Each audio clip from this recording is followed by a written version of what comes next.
agency like Manor Homes, everything begins and starts with relationship. Does it take absolutely special people? No, I don't think so, because if someone would have asked me before, I would have said, no way, I couldn't do a job like that.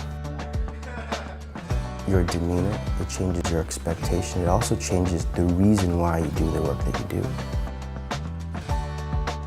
I just like the home environment. You know, I always say I could never be the person who puts on a suit and goes to work every day. Just the relaxed atmosphere, the casualness, just the fun, you know, the things we get to do here on a day-to-day basis. For me, the people aspect is not something that I was looking for when I started working here. But I learned so much about people in general from working with the people here, participants and staff as well. It is a family atmosphere with the staff, different than anything I've ever heard of before. When new staff comes into Manor Homes, it's definitely an open and accepting environment. Everybody comes with different skills, different ideas, and those are all welcomed. Team members who have come here just to make money have been touched by what happens within this program because they're seeing people changing their own behavior and their own perspectives and their own attitudes because of the beauty and the wealth and the wonderful things that they're seeing in what they're doing. There is the ability for me to bring me to work. I can come with ideas, I can come with activities, I can come with crafts. I have that freedom to add my personality to work and incorporate that. There's a Christian component to their caring, and that's evident in everything they do. They honestly care.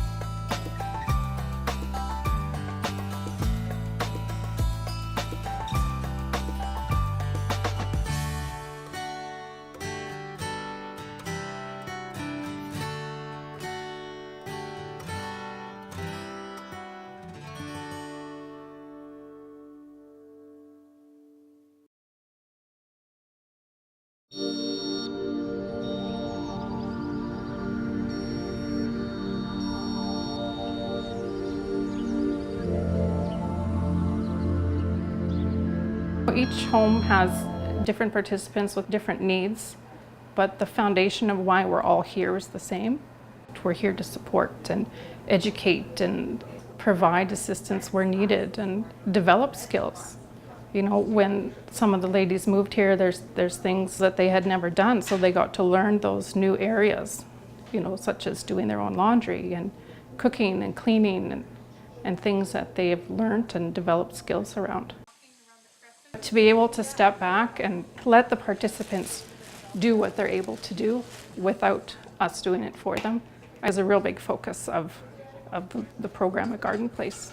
And with my supervisor, you know, we can have open communication, we can discuss the needs of the program, we can bring concerns and ideas and suggestions, and as a team can sit down and discuss, you know, what we think an individual might need. Spending the time with each individual and learning their personalities. And they know my personality. They know me just as well as I know them. Knowing the participants, I can kind of think, okay, you know, this person might really like to do this weekend, or this person might really like to do this on this day. And just being sure that you're incorporating something for everybody. Just the freedom to be able to bring my own personality, my likes into work and feel good about working for Manor Homes. It's very interesting when you're working with different shifts, with different staff, and how you see the different personalities come out in the participants. The way they react with me and joke around with me is so different than the way they may talk to a different staff and have kind of inside jokes with them, and you're kind of like left in the dust, like, well, what's that about? You know, I've never seen them say that before. But it's a joke that they have going with another staff. So it's really interesting to see those relationships. You know, they're genuinely concerned about staff and the relationship that we have with each and every one of them.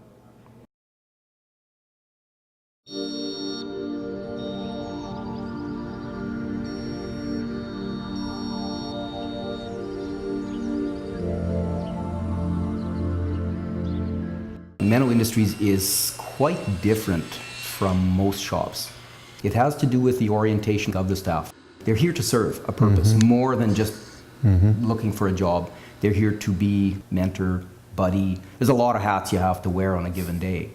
And this place is full of special people that way.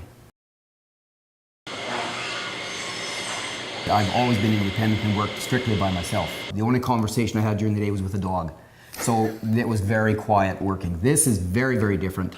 Lots and lots of interaction, but lots of opportunities to teach various concepts that I have picked up over time. And some of the fellows will ask, about certain things, and you can help them out with things, and they pick it up, and they're happy to do their jobs, and they do a good job. They're good at what they do. Everybody's abilities are different, and so when someone comes in new, we usually try to get them to work in various parts of the shop or other programs, and try to see where they fit in the best. And that's what we're doing with the participants, finding their strengths, and they move from one job to the other, looking for those strengths. One fellow started out in the paper room, sorting papers. Well, it was found that he could do much more, and now he's at the saw, sharpening steaks. And he's beaming all the time how many steaks he's done in a day. It's amazing. Like, we got guys that start off never working with any power tools or anything, and they're running gang rip saws, and very safely too. This is their job, and they they take a lot of pride in it. They're very, very excited about coming to work and being part of a working community. For everyone here, I don't think there's a single one that would deny this. This is their place. A lot of times team members have worked together all week and actually gone out camping or fishing on the weekend together, and that's kind of unique. It's really neat to see. When I first came, I was a little surprised. We build relatively high-end furniture for this type of a shop. It's beyond the capabilities of the fellows on their own, but we have them involved so that the end product is something that they can say they had a part in, and it's something that is marketable. In fact, we have no problem moving anything that we produce here, which is really good. And for the fellows, they know that they're a part of something much bigger. They get their satisfaction from it, and they're comfortable here. It's all those good things. With the fellas that I work with in the shop here, they are very accepting, very honest. They will let you know where they're at. They let you know how they feel. It's pretty much on the surface, so you're not guessing. It's very upfront, and that is kind of freeing. You need to see the individual rather than to see the bottom end, the production, how many pieces we get out. You need to see them succeed individually. That, yeah, in a sense like that, it's ministry. We run paper sorting, a recycling program. We do a curbside pickup, and we're part of the Saskatoon Regional Waste Management. So we get loads that come in to us, and we sort and process paper, cardboard, tin, that sort of thing. Growing area, I suppose, would be our SAR cans right now. We operate 2 SAR cans, one here in Waldheim. It's a small depot, and we operate a large depot in Martensville. And the depot in Martensville is increasing by leaps and bounds. We've seen 30 to 33% increase year after year, and we're starting to challenge the city for increase in size each year. So we're probably looking at somewhere between 4 and 5 million beverage containers there this year. Right now, I mean, with the economy in Saskatchewan and the products that we're building, I feel quite confident that we're here to stay. Mennonites have been doing work across the globe, in Africa and Haiti and South America. And at the heart of that is really looking at the life of Jesus. And it was a life of servitude, it was a life of selflessness, and it was a life of giving. So we're learning more about that in this program, learning more about how to be compassionate in moments when we're seeing the most difficult and challenging behaviors. The work that is expected of me seems to be very secondary to the simple fact that if you treat people with dignity and respect, amazing things happen in their life. Their outlooks and how they see themselves changing the way people view themselves changes the way people view their possibilities, which changes the way that they live, which changes their behavior. So what we do here is build relationships with people and get to know them so that when they move to their next home, we can go before them and prepare that place for them and relate to the people that will be accepting them. We have 3 individuals living with us right now that have all come to us in situations where we really weren't quite sure what the outcome would be. The issue of hope is such a central theme to people's lives when they don't have it.